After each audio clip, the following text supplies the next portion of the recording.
Então, irmãos, vamos lá. Apocalipse capítulo 5.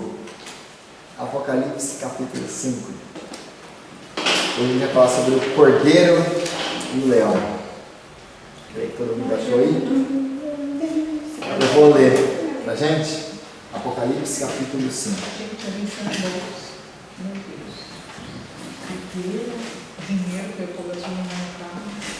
O livro e o cordeiro. Então vi na mão direita daquele que está assentado no trono um livro em forma de rolo. Estava escrito em ambos os lados e selado com 7 selos. Vi um anjo poderoso proclamando em alta voz: quem é digno de romper os selos e de abrir o livro? Mas não havia ninguém, nem no céu, nem na terra, nem debaixo da terra, que pudesse abrir o livro ou sequer olhar para ele. Eu chorava muito porque não se encontrou ninguém que fosse digno de abrir o livro ou de olhar para ele. Então um dos anciãos me disse: não chore, eis que o leão da tribo de Judá, raiz de Davi, venceu para abrir o livro e os seus 7 selos. Depois vi um cordeiro que parecia ter estado morto, em pé no centro do trono, cercado pelos 4 seres viventes e pelos anciãos. Ele tinha 7 chifres e 7 olhos, que são os 7 Espíritos de Deus enviados a toda a terra. Ele se aproximou e recebeu o livro da mão direita daquele que está assentado no trono. Ao recebê-lo, os 4 seres viventes e os 24 anciãos prostraram-se diante do cordeiro. Cada um deles tinha uma harpa e taças de ouro cheias de incenso, que são as orações dos santos. E eles cantavam um cântico novo: tu és digno de receber o livro, de abrir os seus selos, pois foste morto, e com o teu sangue compraste para Deus gente de toda tribo, língua, povo e nação. Tu os constituíste reino e sacerdote para o nosso Deus, e eles reinarão para sempre sobre a terra. Então olhei, e ao ouvir a voz de muitos anjos, milhares de milhares e milhões de milhões, eles rodeavam o trono, bem como os seres viventes e os anciãos, e cantavam em alta voz: digno é o cordeiro que foi morto de receber poder, riqueza, sabedoria, força, honra e glória e louvor. Depois ouvi as criaturas existentes no céu, na terra e debaixo da terra e no mar, e tudo o que neles há, que diziam: aquele que está assentado no trono e ao cordeiro, seja o louvor, a honra, a glória e o poder para todo o sempre. Amém. Os 4 seres viventes disseram: amém, e os anciãos prostraram-se e o adoraram. Amém. Palavra de Deus. Então hoje nós chegamos no capítulo 5 do livro de Apocalipse. E como já foi dito hoje, é daqui para frente que as coisas começam a ficar um pouquinho mais estreitas. Porque agora começa a multiplicação de símbolos que devem ser interpretados. Então começa a ficar um pouquinho complexo. Mas então nós temos para hoje à noite os números, né? É o cordeiro e o leão. E a primeira coisa que a gente começa a ver no versículo 1 aí: então vi na mão direita daquele que está assentado no trono um livro em forma de rolo, escrito em ambos os lados e selado com 7 selos. Um livro com 7 selos. O que seria esse livro? Um livro com 7 selos. Essa provavelmente é uma referência ao livro de Ezequiel, ou a profecia, no livro da profecia de Ezequiel, capítulo 2, versículo 9 e 10. Porque lá também nós temos esse livro que foi escrito por dentro e por fora, do lado, no verso e na frente. Documentos no tempo de Jesus, documentos no Império Romano, documentos, eles eram geralmente selados com aquele selo de cera que a gente costumava ver em filme, né? Ou com argila. Então, eles derretiam lá a cera, colocavam sobre o documento, aí vinha a pessoa com um anel cinete ou com aquele marquezinho lá que marcava uma inicial, alguma coisa, e marcava aquele selo. A única maneira de você abrir o selo era como? Você quebrando. Eu coloquei aqui a imagem para você dar uma olhada. Você tem a cera derretida, a pessoa vem aqui com o anel cinete dela, com o marcador e marca. A única maneira de você desenrolar a cordinha que prende e entender ou saber o conteúdo da carta ou do documento é quebrando o seu selo. De modo que, se você não é a pessoa que deve abri-lo, você não vai saber ler, você não vai conseguir ler, porque você não tem acesso. E se a pessoa que precisa receber esse documento, ela receber ele com o selo quebrado, ela sabe que esse selo foi quebrado, que essa carta já foi aberta, que esse documento já foi aberto, então ele pode ter sido adulterado. Então ele perde a sua validade. Se ele estiver quebrado, ele perde a sua validade. Então, geralmente é apenas um selo. No tempo de João, apenas testamentos eram selados com 6 ou 7 selos. O que é um testamento? O testamento é a vontade final de alguém. Eu quero que depois da minha morte, isso aqui aconteça.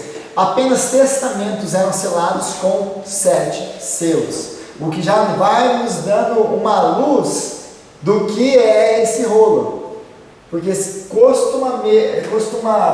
costuma-se ser apenas um selo, então eles têm documentos com 7 selos que são testamentos, então a gente já sabe o que é isso aqui. Eu não preciso ficar inventando o que é da minha cabeça, porque o próprio contexto histórico vai me responder o que é o livro com 7 selos. E o testamento só poderia ser aberto na presença das suas testemunhas. Isso aqui é muito importante. Porque quando você selava, você chamava lá, alguém chama para fazer o seu testamento. Então ele se escreve o testamento, e aí as testemunhas que testemunharam aquilo que foi dito, aquilo que foi escrito, eles vinham com os seus anéis cinetes e eles iam fazer o quê? Selando o documento com 7 selos. Na hora que esse testamento era aberto, quem precisava estar presente? As pessoas que testemunharam o fechamento. As pessoas que conhecem o que é a vontade daquela pessoa que fez o testamento. Então só poderia ser aberto na presença das suas testemunhas. Pergunta. Então, os 7 selos seriam as 7 testemunhas? Cada um colocava o seu anel? São testemunhas, exatamente. São testemunhas que cada uma vai colocando em seu anel. Aí então é um modo simbólico. Por exemplo, de Deus, ele usa várias vezes na Bíblia, através da Bíblia, ele vai falar assim: eu chamo os céus e a terra como meus testemunhos. De que hoje. Também é simbólico, né? Perfeição. Sim, o 7 é um número completo, exatamente. A gente tem que sempre lembrar dessa questão simbólica dos números, etc. Mas no Império Romano a gente já tem isso que eles fazem com os testamentos. Eram 6 ou 7 selos, então já era uma prática, né? Mas pode ser que seja um número de testemunhas completas. Por exemplo, quando Deus chama o céu e a terra como seus testemunhas, o que ele está falando? Hoje eu coloquei diante de vocês vida e morte. Aí ele chama o céu e a terra como testemunha. Quem de nós pode ser testemunha para Deus? Ninguém, porque ninguém. Agora, sendo o céu, a terra, a criação muito antiga, estando lá há muito tempo, eles podem ser testemunhas. Não, quem fez o céu e a terra? O Senhor. Então, a criação testifica daquilo que Deus faz, etc. Pode ser chamado como testemunho, tá? Então, mais uma vez, o testemunho só poderia ser aberto pelo herdeiro. Quem que pode abrir um testamento? Só o herdeiro, só quem vai receber. Mais uma vez, lá, o Bill Gates morre, tem um testamento. Imagina que o testamento dele é selado com 7 selos. Eu vou lá para abrir os selos. Eu vou abrir alguma coisa? Eu vou ser preso. É o máximo que eu vou conseguir fazer. Então, aqui, quem pode abrir? Porque essa é a pergunta do versículo 2. Viu um anjo poderoso proclamando em alta voz: quem é digno de romper os selos e de abrir o livro? Essa é a pergunta, porque quando João vê o livro de 7 selos, na hora, já vem na cabeça dele, é o testamento. É o testamento. E aí, agora, o anjo vem e proclama: quem é capaz? Quem é digno de abrir? Ou em outras palavras, quem é o herdeiro? Quem é o herdeiro? Quem pode abrir? E aí, então, o testamento ele só pode ser aberto, consequentemente, na presença do herdeiro, das testemunhas com o herdeiro. E o testamento ele revela a vontade daquele que o deixou. Isso é óbvio, mas o testamento revela a vontade, a última vontade daquele que o atestou, né? Em Apocalipse, então, ele revela a vontade de Deus para o mundo, que inclui julgamento do pecado, julgamento daquele que não se converteu, julgamento daqueles que se rebelam contra o Senhor, e a redenção de todas as coisas, a redenção do povo de Deus, a salvação dos eleitos. É disso que ele está falando. Então, o que está para acontecer aqui é Deus, o discurso as últimas coisas da vontade de Deus. Deus, ele nos criou no paraíso, ele nos criou para termos relação com ele, ele nos criou para estarmos com ele para sempre. E os planos e os propósitos de Deus não se frustram. E Deus, ele é santo e ele é justo, ele não tolera o pecado. Então o testamento vai revelar a vontade de Deus. E não é exatamente isso que a gente vê no resto do livro do Apocalipse: julgamento daqueles que não se arrependeram e salvação dos eleitos, e no final, nos últimos capítulos, a restauração de toda a terra, aliás, de todo o cosmos. Não é isso que a gente vê a partir daqui? Então, isso é muito importante. Mas é interessante que, se ele pode ser aberto apenas na presença do seu herdeiro, mas ele só pode ser aberto depois da morte, interessantemente, ele só é aberto depois que o cordeiro é sacrificado, que ele morre, e agora ele vem para receber a sua herança. E aí a gente tem essa questão da trindade, da unidade da trindade. Percebe aqui? Porque ele morre. Porque aquele que atesta tem que morrer para o seu testamento estar válido. Mas ele só pode receber o herdeiro. Você vê que ele morre para receber a herança do pai. Então, o pai dá, o filho recebe. E aí, a resposta que a gente encontra no versículo 3 e no versículo 4, porque começa no versículo 1, é o testamento. Aí a pergunta do versículo 2, quem é o herdeiro? Quem é digno de receber? E aí o versículo 3 e 4 ele é chocante, por quê? Mas não havia ninguém, nem no céu, nem na terra, nem debaixo da terra, que pudesse abrir o livro ou sequer olhar para ele. O livro do Apocalipse, o versículo 3 aqui está enfatizando, quando ele fala, não há ninguém no céu, na terra ou debaixo da terra, o que ele está querendo dizer com isso? Toda a criação, todo mundo. No mundo não existe ninguém digno. Não é nem de abrir, não é nem de pegar na mão, é nem de olhar para ele. É nem de olhar para ele. É igual o capítulo 12 de Romanos, 11 de Romanos, que fala sobre o conhecimento de Deus, quão inescrutáveis são o conhecimento de Deus e a sua sabedoria. Ali ele não está falando que a gente não consegue entender, a gente pega lá o livro, a gente tenta ler lá o livro do conhecimento de Deus, a gente não consegue entender Deus. Não, ali está falando inescrutável, a gente não consegue nem chegar perto do livro para abrir. É essa a ideia aqui. Não tem ninguém que seja capaz nem de olhar para o livro, porque ninguém é digno de estar lá. Essa é a ideia que eles estão querendo. Então ninguém. O versículo 3 e 4 ele quer deixar essa resposta. Ninguém é digno de olhar para o livro.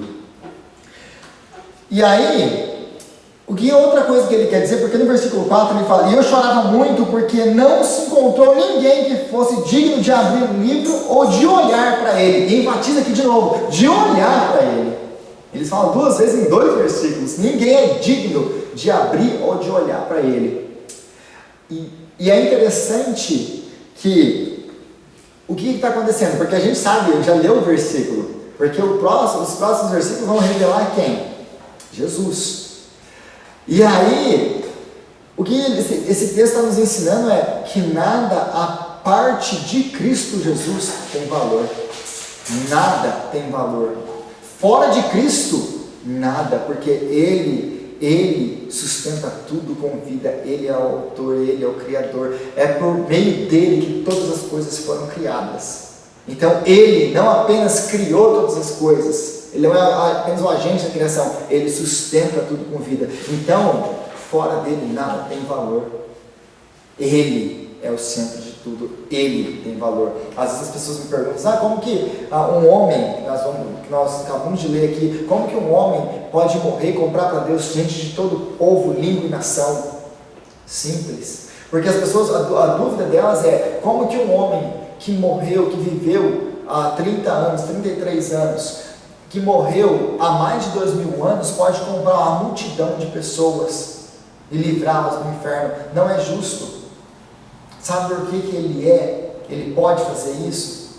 Porque ele, se você colocar toda a criação junta, em cima de uma balança de um lado e colocar Cristo do outro, a balança afunda para o lado de Cristo.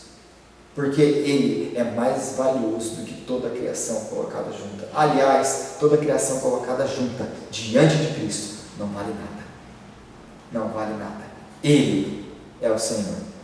Então Ele é o centro, não é o homem. Ele é o centro, não somos nós. É Ele que está sentado no trono, não é o homem. Totalmente contrário a toda a filosofia do nosso tempo, da pós-modernidade.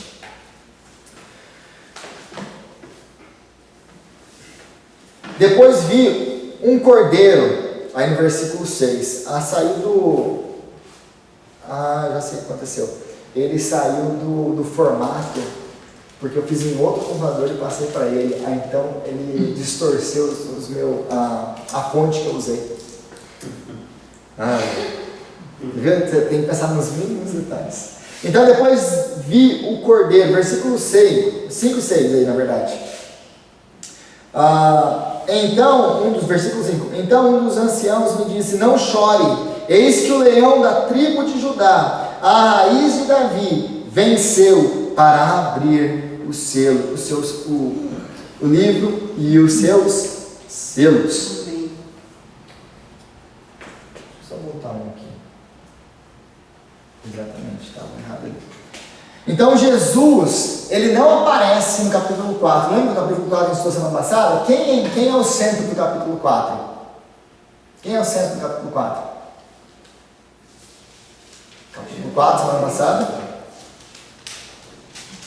Seres diferentes? Não, quem que é o centro do capítulo? Quem que é a pessoa do capítulo 4? Deus.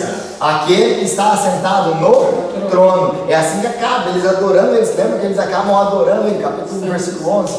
Exatamente, os seres viventes, os anciãos, acabam adorando aquele que está assentado no trono. Perceba que agora, aquele que está assentado no trono, ele tem o que na mão? Um rolo. É Deus. Então Deus, agora, Jesus não aparece no capítulo 4, mas agora, de uma maneira grandiosa, ele aparece aonde? No capítulo 5. E eu me lembro aqui do capítulo do Salmo 24. Porque no Salmo 24, se você ler o Salmo 24 ele é meio enigmático à primeira vista. Porque eles começam declarando que chega nos portões do céu o Rei da Glória. Então abram-se os portões eternos para que entre o Rei. E aí os anjos perguntam, mas quem é esse Rei da Glória? Ninguém nunca chegou aqui ordenando que esses portões fossem abertos. Quem é o Rei da Glória? E aí, o Rei da Glória é Cristo. É Ele o único que pode chegar nos céus e clamar pelo seu esforço próprio, por aquilo que Ele fez pelas suas obras, que se abram os céus, os portões antigos, para que entre o Rei da Glória. Quem é esse Rei da Glória? Jesus. Jesus. Então agora ele aparece aqui de uma forma dramática para cumprir o quê? As promessas do Antigo Testamento. Lembra das promessas aí de Gênesis capítulo 3, versículo 15? Virá aquele que vai pisar a cabeça da serpente. E dali ele continua, porque ele vai dar promessas para Noé, ele vai dar promessas para Abraão, para Isaac, para Jacó, para Moisés. Todo o Antigo Testamento, pelos profetas, vai sempre falar de um Messias, de um que vem para vencer. Ele é esse que vence e que cumpre todas as promessas do Antigo Testamento. Então, para pôr em ação os planos e os juízos de Deus, porque ele vem não apenas para cumprir, e ele cumpriu todo o Antigo Testamento, com a sua morte, com a sua ressurreição. Agora nos céus, ele vai receber o que? A sua herança, o seu testamento, a vontade do Pai. E ele vai agora colocar em prática a última vontade do Pai, as últimas coisas, aquilo que vai completar tudo o que Deus designou para esse mundo, para o universo. E aí ele é nos dito que ele é o leão da tribo de... Da onde esse texto, da onde que essa alusão é tirada? De Gênesis capítulo 49, versículo 9. Quando Jacó está abençoando seus filhos. E aí ele fala aqui de Judá, que Judá é como leão, e que de Judá o cetro, ou seja, a majestade, nunca se apartaria. Ele é o leão da tribo de Judá. E aí ele chama também ele de a raiz de Davi, porque se você se lembrar também das promessas de Deus a Davi, ele promete para Davi que Davi sempre teria um descendente no trono. Ele é a raiz, né, de Davi. Aí essa linguagem vem de Isaías capítulo 11, versículo 10. Mas também foram promessas dadas ao rei Davi, que existiria sempre alguém no trono. Depois vi um cordeiro. É interessante, gente, a gente tem que anotar prestar atenção nos detalhes. Por quê? Note no versículo 5 o seguinte: então, um dos anciãos me disse. Você gosta de riscar a sua Bíblia aí? Você risca aí a sua Bíblia, me disse, porque essa palavra é importante. Um dos anciãos me disse. O que o ancião disse para João? Não chore, eis que o leão da tribo de Judá, a raiz de Davi, venceu para abrir o livro e quebrar os seus selos. Agora, note no versículo 6 o seguinte: depois. O que acontece depois aí? Depois, qual que é a palavra depois disso? Que está no texto aí, no versículo 6. Versículo 6. Depois eu vi. Existe uma diferença entre ouvir e ver? Então você imagina que João está aqui, o anjo está conversando com ele, falando com ele, e ele está prestando atenção no anjo. Não chora, porque a raiz de Davi, o leão da tribo de Judá, venceu.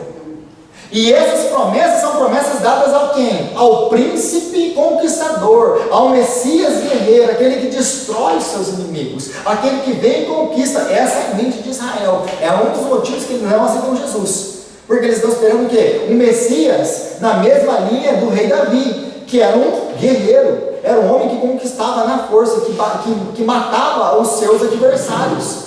Um exemplo desse é a sua primeira batalha com Golias.